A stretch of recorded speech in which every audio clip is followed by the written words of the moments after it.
Dress again, and today guys, I'm here to do another anime review, and today's review is to Fate Cleared Lineup Prisma Illya 3 episode 9 guys. So let's get into it. So guys, before I get the main process, possibility like I said, next week's episode is this is second to last episode. This is the second to last episode because I think this is second to last because so far when it came to Fate Kaleid, every single season it usually lasts around 10 episodes. So I definitely know this is, in my gut feeling, this is more likely going to be a second to last episode of Fate Kaleid. But, of 3 weeks of Fate Kaleid.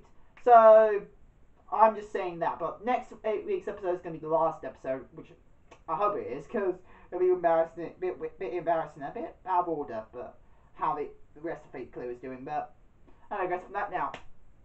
In this episode of Fate Kaleid, we finally find out why the Ainsworth family want to sacrifice Miyu to save the world. And why? And the reason behind it is because the world is dying. The world is dying. Well, to be more exact, the world itself is dying, but the mana in the world is dying. And everything that needs the mana, which is pretty much every single living organism that exists on this planet, that's including planets by the way, but every single living organism is dying without mana. That is the reason behind it. Everything is dying. Different paces, of course, and different locations are dying, but the mana of the world is dying. So it's creating a new world. So what the Ainsworth family are planning to do is that they're planning to wish on the Holy Grail such humanity, which I feel like, just humanity? No. Why just humanity? Because do you understand what humanity means? It just means humans. The entire human race. That's what humanity just pretty much means. That does not mean you're saving every living organism. That means you're just saying, well, we don't care about anything that's not human, so let them die. I just feel like, in other words, they're only saving humans. And if you go tell them that this is the way they can survive in this new world, because that's what they wish for, to make sure that the humanity can survive in this new world. That's what the wish is gonna be. And of course they're planning to sacrifice me. Like, you know, people don't know, in Fate, the Holy Grail is a human being, or a human form, like a living creature. It's usually someone who's a living. So far, it's usually a living person that's been used for the Holy Grail. And yeah, and the some of the Holy Grail, they need to sacrifice a catalyst. We have to stop. So yeah, they have to sacrifice the person who used the Holy Grail to summon the Holy Grail, which I feel, of course, with the heroic spirits as well, you need those as well. So those are the other ones you need. But also you need the sacrificial catalyst, which of course Miyu is that sacrificial catalyst. So they're planning to sacrifice Miyu to summon the Holy Grail so they can wish to save humanity, which to make sure they survive in this world. But they did also say every single living organism is dying, and humanity only means humans. Only means humans. It does not mean every single living organism. So that means if they're planning to save humanity, that's the only thing they're saving. Nothing else. That's what I feel like. Your wish? No. That's what I'm not going to sacrifice Miyu for. If I know that everything is dying and the only option is for me to sacrifice someone or something to bring forth the Holy Grail so I can wish to save this world in some way, I will wish for every single living organism to survive on this world. That's including plants, by the way. But every single living organism to survive in this world. If I have to, and there's no other way to save the world without sacrificing someone, I would sacrifice someone to make sure every single living organism could survive in this new world. That's the only wish I can see that is possible and be more acceptable. But with the Ainsworth, they only said they only going to make humanity. Which, no. How no? Now anyway, we also got, now, I'm just saying, that's what I feel like, no. If you are going to sacrifice someone, including a close friend, no. Don't sacrifice them for just saving humanity. Because in my personal opinion, that feels wrong. Because every single living organism is worth to stay in this world. Like, come on! How can us humans survive without food? That's one thing. And also other living organisms. But don't forget, humans came around a lot later compared to other living creatures that have been on this world even longer than us. So really, if you think about ownership, all the animals in this world really, the animals, in this case, for right now, for we discovered crocodiles. Yeah, crocodiles. My personal opinion, if you're or sharks, like sharks or crocodiles, if you're gonna say which living organism that owns the world that should stay in this world no matter what, because they've been on here for the longest and they came around before us humans, I gotta say sharks or crocodiles, those are the only ones that should really remain if you are gonna say leave a human, a living, or only one living organism, and that will be those two creatures. One of those two creatures, because they're being discovered to be living the longest, and they've been on this world for the longest time. So yeah, if you are gonna say one living organism, just sacrifice us humans. That means sacrifice me if you have to, and just let those ones then, which I feel like again not a good idea. Every single living organism is still worth staying here, but it does make a point. If you're gonna save anything, just save the ones that have been living here the longest, and just let the new ones die out. That's what I'm just saying. But really, every single living organism deserves to live. But yet again, I do mean every single living organism. That's including the person you're sacrificing. So if I am gonna save this world, I don't want to do it out of sacrificing someone. But like I did say, if I have to sacrifice someone, that'd be the only living organism that would not survive. I would try to save pretty much every single living organism except that one. But you understand what I'm talking. I hope you understand where I'm coming from. But really, I would not choose to sacrifice anyone and see. I try to find a way to save the world. Really, I'm just trying to find a way to save the world and to make sure that living organisms can live. And this is the main conflict that's been going on in this episode, because Illya, majority of this episode, even though it's mostly combat as well, but it's also Illya trying to think of what she wants to do. Who should she choose to save? The world or me? Save humanity or me? What she would choose. And of course, I predicted this. At the end of the episode, Illya decides to say, which I'm glad she said, and in a way it was quite obvious as well, I don't want to save just Mew or the world. She does not want to save any of them. She wants to save both of them. She wants to save all of the human race and everything on this earth, everything on the planet, and also Mew herself. She wants to save all of them. She chose to save both Mew and the world, which I'm glad she did. And it was quite obvious as well, because Magical Girl series have that cliche where they have to choose an option to save this one person or save the entire world sort of scenario, and usually they end up coming to a conclusion. You did not say I cannot choose to save both of them. And she did. She chose that she wants to save both of them. So I'm glad Mew chose that option. I'm glad that Illya chose. Why we got Mew that? But I'm glad Illya chose that option.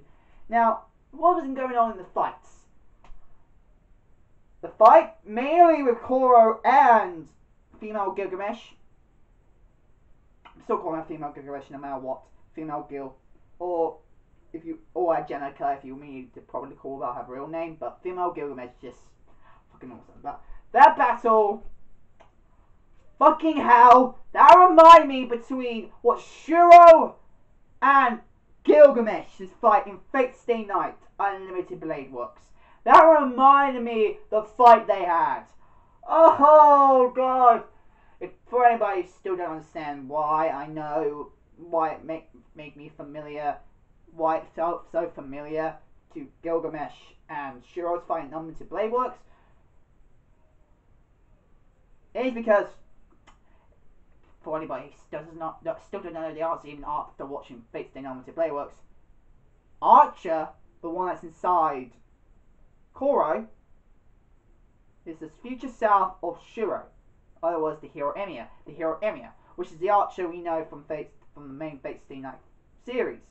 That's his Shiro's future self. You get it now? So either way, no matter if it's Archer or Shiro fighting, female or even female Gilgamesh or Gilgamesh is fighting, they're both Gilgamesh or Shiro. But never seen fighting like that. It's just, oh man, the feels, the action I got to remember from the last freaking scenes from Fate Stay Night on the Blade Works. And just that scene between Gilgamesh and Shiro that came up with the different characters, Shiro with Koro and freaking Angelica. Fucking hell, that fight made me remind me what it was like, and that looked fucking awesome. Now the outcome was a teeny bit different to how, of course, Shiro and Gilgamesh's fight in Unlimited Blade Works. Is that Koro,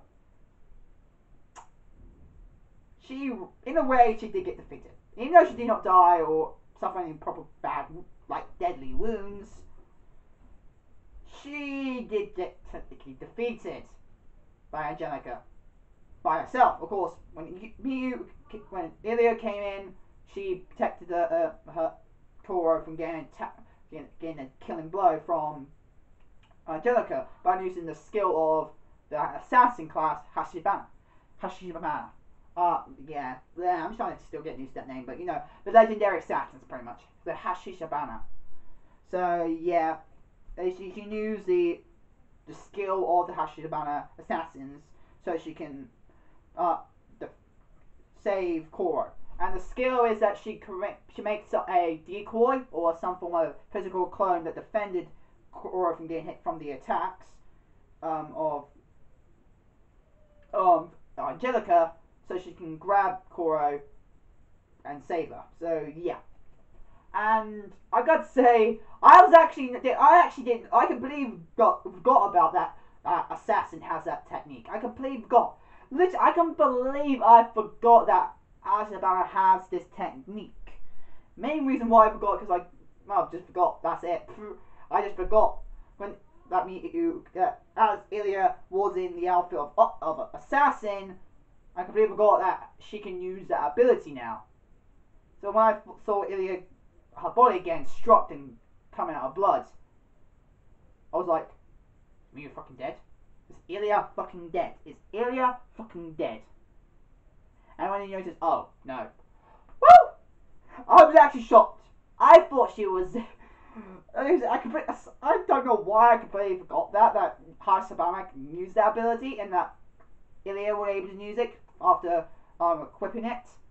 I don't know why I completely forgot about it, but I did. But it was still glad she used it, and that's when she comes to the decision about saving the world and Miyu at the same time. So saving both of them, which, even though I said most of it was action, I got to say also majority of it was also fucking feels. And I got to say, the Ironsworth Master. The Ironsworth Master. The head of the Ironsworth. I still not fucking like. He's creepy.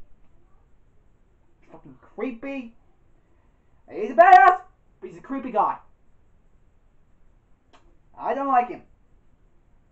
Especially when he's smacking Angelica's butt. That looked fucking creepy. Even though he was doing a parent slap, because after all, he is the father of Angelica, well, should be the father of Angelica, but that be cases, I feel like, is he really the father? I don't know. But yeah, but as he is technically the father, I know she's getting punished for not obeying her father's orders, but still, I had that weird, creepy vibe from him. Literally, that fucking creepy when he was smacking for punishment, and that felt very creepy. Literally fucking creepy. Because I forget, Angelica's only a little kid, and I have seen like slap scenes a lot in anime when it comes to children or our parents' child getting punished and they decide to slap them. I've seen that punishment done before,